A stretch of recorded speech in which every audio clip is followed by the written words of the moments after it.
Hey, nobody likes a pushy salesperson, but everyone likes a pro. And sometimes a pro salesperson needs to push. We're going to talk about earning the right to be a pushy salesperson. We're going to talk about it next on Purpose Under Pressure.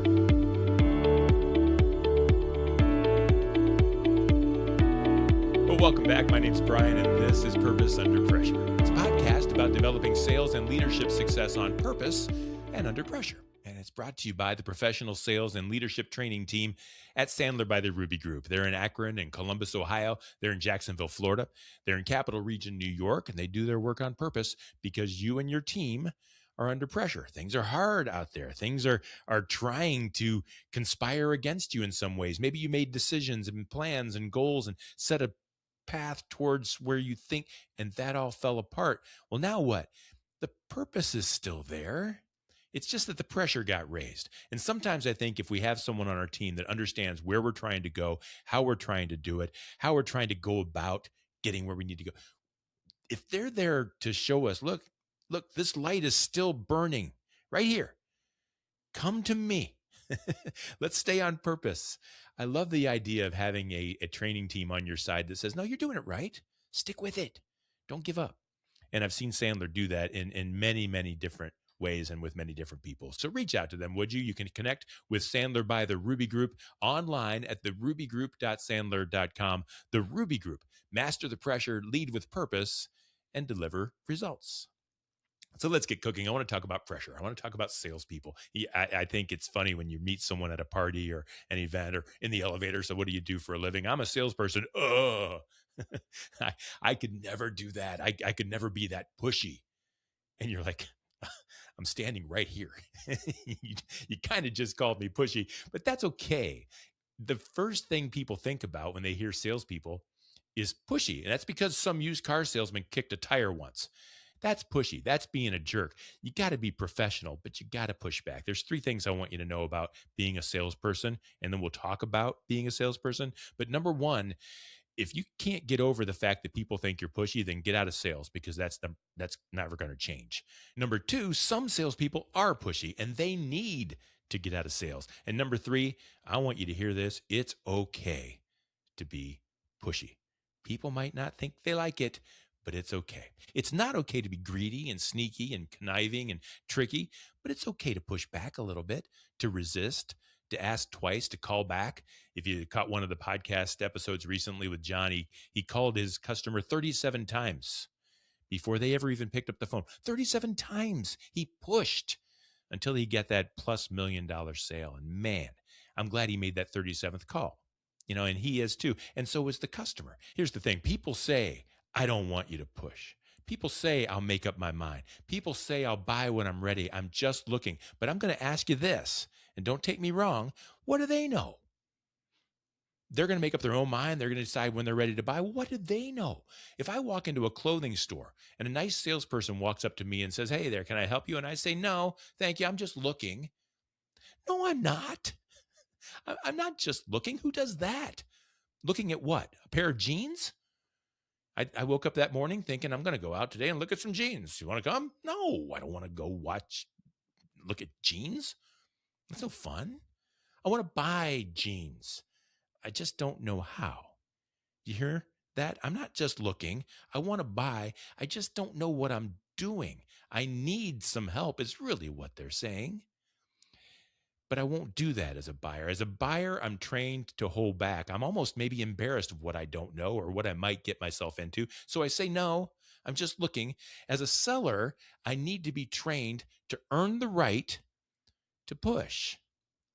Listen, if someone was drowning in the ocean and the lifeguard swims out, can I help you? No. I think I got it. Should the lifeguard stop pushing? The doctor sees a mole on your arm and says, you need to get that taken a look at. And you say, nah, I think I'll wait. Should the doctor stop pushing?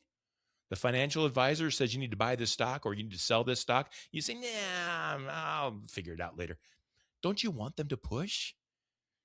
They know more about it than we do. They've earned the right to push. The lady at the jeans store knows more about jeans than I do. At least she should. So why wouldn't I welcome her pushing back a little and offering a little bit of advice? You see, salespeople who haven't earned the right to push back are pains in the ass. We don't want them around, but salespeople who have earned the right, well, we call them friends, don't we? You want to be a professional salesperson? You want to be a friend? There's 3 reasons to push, and here's why it's necessary. Number 1, does the buyer understand what you are offering? Maybe they don't want to know. Maybe they really are just looking at jeans. Maybe, but it's okay to make sure that they understand. Patient says, no, I'll wait. If you're the doctor, you have the right to say, okay, but let me tell you what your decision is leading to. The swimmer says, no, I'm fine. Okay, but I'm the lifeguard. Take my hand, okay? And let's just call this a trial run. It's okay to push, especially when you're going to help somebody. Before you go, would you just try on these jeans? I think they'd look great on you. I want to hear that. If you stop at no and they don't know, you're not doing your job and you're not doing anyone any favors. Number 2, do you really want to help? Have you asked enough questions to go below the surface of the situation? When the buyer says, I'm just looking, does the salesperson walk away, or does the salesperson says, sure, I see you're looking at jeans, but what's the problem? What do you need? Well, I need some jeans because mine don't fit well, and I'm going to go see my girlfriend's parents in a couple of weeks, and I need some jeans. I'm just looking. The professional salesperson will say, look, what does your girlfriend think about that? Because that's the real problem, isn't it? I don't need jeans. I want to keep my girlfriend for a while. And so my answer at that point is, I need to see these in a size 32 waist. The answer is not, I'm just looking. You got to go deeper. See, the salesperson who pushes back, who doesn't just walk away, makes life better for people. A salesperson who isn't afraid to push helps people. That guy would have walked out, maybe lost his future girlfriend, but she didn't stop at, I'm just looking. She didn't walk away, she pushed. And number 3, it's okay to push even after they say yes. And this is a big one. In my career, the worst deals I've ever made are the ones where the buyer says, sure, yeah, right now, let's go. Here's the checkbook. And I haven't even asked enough questions to know for sure if that buyer needs the product, if it's the right product, if it's the right fit for the right solution, for the right situation. I just take the yes and walk out. There are so many problems hidden there, so many issues waiting to just jump out at me and cause a big problem for me and more organization, and maybe even for the buyer in the future. So if they say yes too fast, keep pushing. Dig a little deeper. Are you sure? Would you like to think about it? I know you have your checkbook out, but can you wait? Let's revisit this in a couple, 3 days. I know that sounds ridiculous, but let's take the time to make sure the sale is right. I call that pushing. Because the opposite is to take the money and walk. Let's push back a little bit. Let's always make sure it's right for the customer. Bottom line here, people don't resent being challenged. They resent being manipulated. They don't resent you trying to help. They resent feeling needy or stupid. They don't resent it when you push back in their best interest. They resent it when you push back in your own, when you're trying to get something for yourself at their expense. No one likes a pushy salesman, but everyone likes a pro. Be a pro. Be a friend. A friend will push when he needs to. Matt Rocco, partner and trainer at Sandler by the Ruby Group, will join me later this week on the show to talk about qualifying pain, which is kind of what we've been talking about here. How badly does someone need it? Do they need it? He'll share some strategies to get those answers without seeming pushy.